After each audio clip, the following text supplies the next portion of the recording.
KPBS On Demand is supported by UC San Diego's Art Power, presenting cellist Joshua Roman, performing from his album Immunity, alongside music by J.S. Bach and more. Sunday, June 22nd at UC San Diego's Epstein Family Amphitheater. Reserve your tickets at artpower.ucsd.edu. Good morning, I'm Debbie Cruz. It's Friday, March 1st. We hear about Governor Newsom's trip to San Diego to rally support for Prop 1. More on that next. But first, let's do the headlines.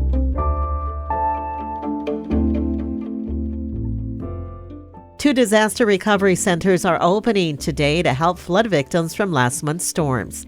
FEMA worked with the county, city of San Diego, and the state to set them up. The recovery centers will be located at the Spring Valley County Library and the Mountain View Community Center in Logan Heights. They'll be open from 10 a.m. to 7 p.m. every day.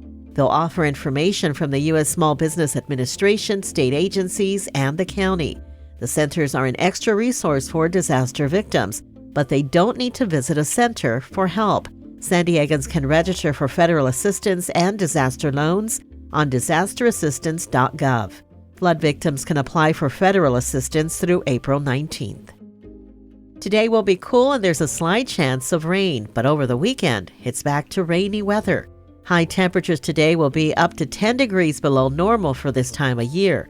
The National Weather Service says the heaviest rains are expected tomorrow and will lessen over the weekend and clear out as we start the new work week. There's also a wind advisory in effect from noon tomorrow until 4 a.m. Sunday in the county's desert areas, when gusts could reach up to 60 miles per hour. The California Franchise Tax Board is extending the deadline for county residents to file and pay their 2023 state income taxes. San Diegans now have until June 17th to do so. This comes days after the federal tax payment deadline was extended. Both were extended because of the impact of the January storms on the county. Impacted taxpayers may also be eligible to claim a disaster loss on their tax return. You can visit irs.gov/extensions for more information. From KPBS, you're listening to San Diego News Now. Stay with me for more of the local news you need. KPBS On Demand is supported by Splatero, helping homeowners pay off debt by offering streamlined access to your home's equity with no additional monthly payments or new debt. Splatero provides a lump sum payment in exchange for a share of your home's future value. Pre-qualification is available at splatero.com.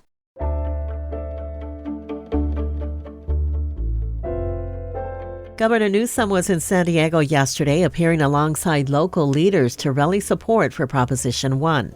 Reporter Melissa May says some call it a solution to homelessness, and others call it a broken promise. California Governor Gavin Newsom says a yes vote on this measure would help people experiencing mental health crises get proper treatment and would expand mental health and addiction services for tens of thousands of Californians. It's about you, everyone. Not just about those caregivers and professionals that will be supported with unprecedented workforce investments because of Proposition 1, but it's about you.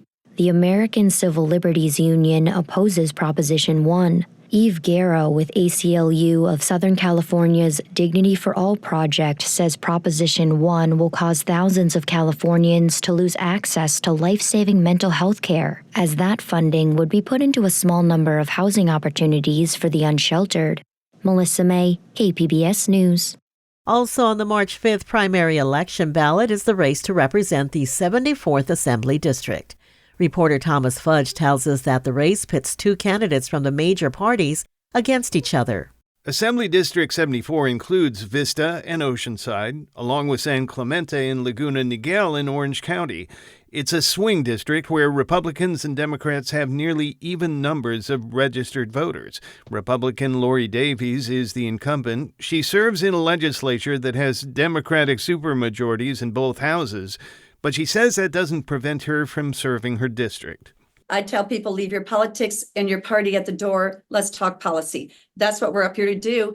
And again, I've now, in the last 3 years, I have 15 bills signed into law and a lot of Democrats co-authors. So What's nice is you actually have to get people on board. Democratic challenger Chris Duncan is a member of the San Clemente City Council. He lost to Davies in the 74th 2 years ago.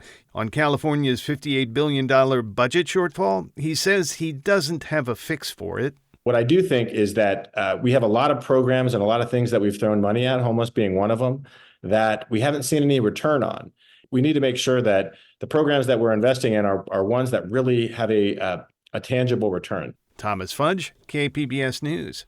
The March 5th primary election is 5 days away, and tomorrow 179 more vote centers will be opening across the county.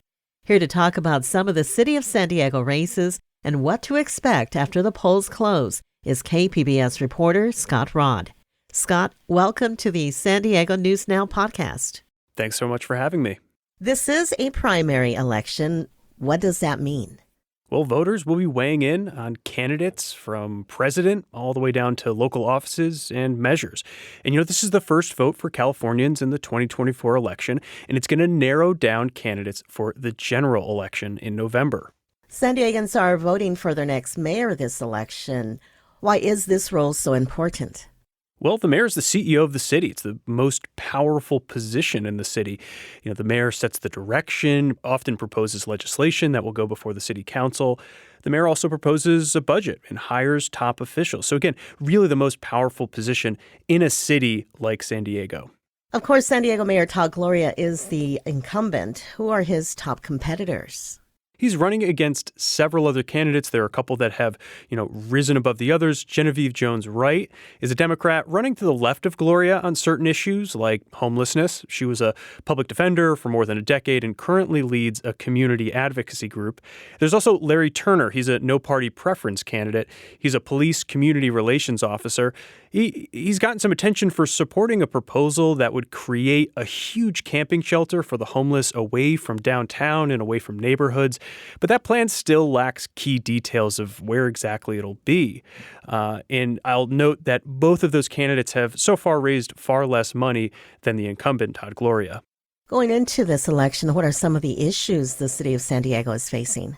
Well, a big one on a lot of voters' minds is homelessness. And it's on voters' minds because they see it in their day-to-day lives. They would like to see it addressed, see folks be able to have somewhere to get off the street, into a shelter, and ultimately into housing. But it's also on their minds because it's such a vexing policy problem, and it ties in with so many other issues facing San Diego and California. Issues like the availability of mental health and addiction treatment, issues like the affordability and the availability of housing. So that's definitely something on voters' minds. The issue of policing, police oversight, as well as ensuring that hiring is keeping up with the demand and also response times are improving. Issues like transportation, making sure there's quality public transportation options and, the city's plan to address climate change, but also kind of more evergreen issues like quality of the roads and potholes. Of course, that's on the minds of voters, as well as things like, after the January storms that we saw in the flooding, the issue of the city's stormwater system has emerged as kind of a primary concern because the city knows, and they've, made clear that the stormwater system desperately needs repairs, and it's going to cost a lot of money, but the path to get to that is going to be tricky. And City of San Diego voters will see Measure A on their ballot. What should voters know about that measure? Measure A would create an independent legal counsel for the city auditor. And so the auditor's office claims that they need this independent representation and legal analysis to properly vet and provide consultation for the work that they do. They're saying they need this legal counsel that's separate from the city attorney, which is something that some of the other commissions in the city do have. Opponents say that the auditor is just, looking for more favorable legal analysis when they conduct an audit of city operations. The San Diego City Council District 4 seat is on the ballot. That seat was vacated by Monica Montgomery Stepp when she was elected to serve on the San Diego County Board of Supervisors. Can you tell us how this special election is different from the other primary races and about the 3 candidates running for that seat? So the special election for City Council District 4, which represents neighborhoods east of downtown like Mountain View, Oak Park, and Bay Terraces, could be decided if one of the candidates gets more than 50% of the vote. So again, that's different than the other primary races. But if none of the candidates get 50% or more than 50% of the vote, I should say, the top two finishers will go to a runoff in the coming months. It won't be in November. It'll be earlier than that. The three candidates in the race are Henry Foster III. He served as the chief of staff to Montgomery Steppe while she was council member. Chida Warren Darby, the city's director of boards and commissions, and then Talisa Sewsbury, and she's a small business owner. And with just 5 days left until Election Day, what voting options are still left for voters? Starting Saturday, as we mentioned earlier, an additional 179 voting centers will be open countywide. They'll be open daily from 8 to 5 p.m. with extended hours on Election Day Tuesday from 7 a.m. to 8 p.m. So if you decide to vote in person on Election Day, it's important to keep in mind you can still cast a ballot as long as you're in line by 8 o'clock. So if you get there by 8, you're waiting in line, definitely stay there. You'll be able to cast your vote. Mail-in ballots must be postmarked on or before Election Day. You can also go and drop off your mail-in ballot at a drop box or a voting center until 8 p.m. on Election Day Tuesday. You can still register to vote as well through Election Day at voting centers, and then you'll be able to cast a ballot that will be counted once your registration is processed. And of course, if you're looking for more information on candidates, you can go to our voter hub at kpbs.org. So after March 5th, what happens? When can people expect results? So early results will be released on election night, and those typically reflect ballots that were cast before Election Day. There will be rolling updates in the coming days and weeks.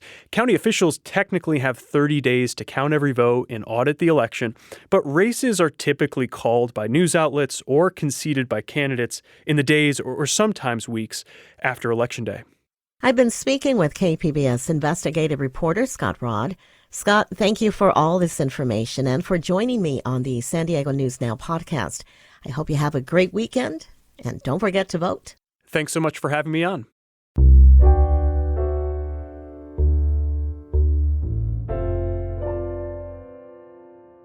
Escondido has adopted a new controversial policy on homelessness. It rejects a housing-first model. Reporter Jacob Ayers says instead it takes a public safety-first approach.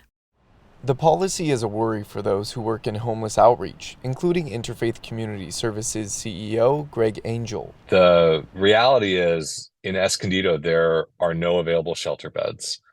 The treatment beds are full. There are not places for people to go. Escondido Mayor Dane White and Councilmember Joe Garcia drafted the new policy statement. Garcia says this policy tries to balance compassion and enforcement. So as part of the policy, we designed specific areas that we were going to work with. That's another thing that we'd like to do, is to deal with the hotspots. Where are the areas that we have more homeless population, more encampments? City Council passed the new policy statement on homelessness late Wednesday night on a 4-1 vote. The 2023 point-in-time count found Escondido has the largest population of homeless residents in North County. Jacob Ayers, KPBS News.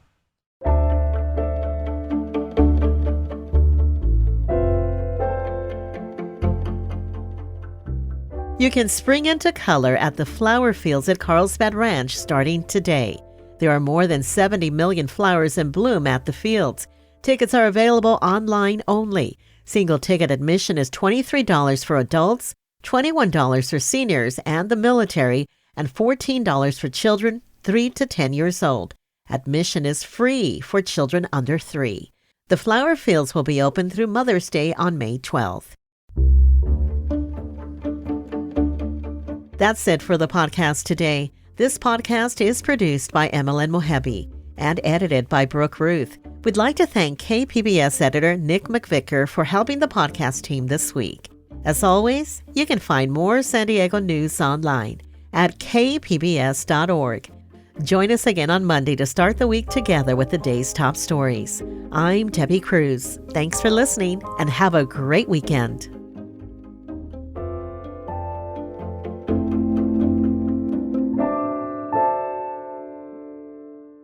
KPBS On Demand is supported by UC San Diego's Art Power, presenting cellist Joshua Roman, performing from his album Immunity, alongside music by J.S. Bach and more. Sunday, June 22nd at UC San Diego's Epstein Family Amphitheater. Reserve your tickets at artpower.ucsd.edu.